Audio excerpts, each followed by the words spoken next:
Throughout Melo's career, we cannot deny that he brought teams that before he made it, especially with the Denver Nuggets and the New York Knicks, who were teams that weren't necessarily looked at as even playoff contenders, and they were bottom feeders up until Melo arrived. Again, the problem, especially again with the Denver Nuggets and the New York Knicks, was he did not mesh with the coaching. George Karl and Carmelo Anthony, they butted heads. Melo felt that Carl was condescending and treated him as if he wasn't the superstar that he felt that he was. And overall, I think the consensus would say he was, especially when he was in Denver.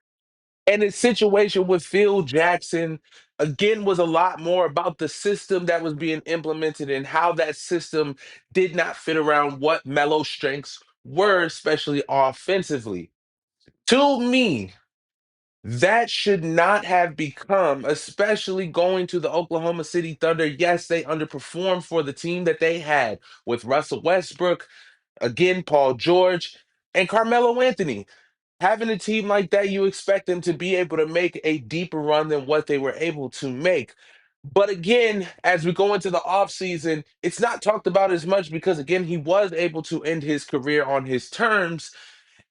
But that year and a half, 2 year stretch where Melo wasn't playing was just a very odd time. Because we're talking about Carmelo Anthony. This is a player that throughout his career has proved that he can not only add to a team, but he can bring a team that previously wasn't in playoff contention to a playoff contender at the very least.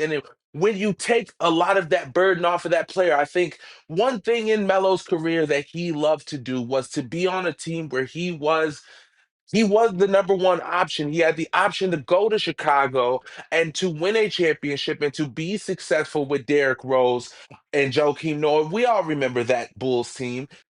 He chose to sign the extension with the New York Knicks, knowing that they would be able to provide him with not only, of course, the big market of New York, but Chicago is also its own big market, but also having the team centered around you. Throughout the rest of his career, one thing that we always heard in media was Melo wanted to start, and there wasn't a team that he was going to start on. I still don't believe that to this day. It was a controversy that isn't really talked about. But in my eyes, Melo deserved so much better ending his career, not only as a star.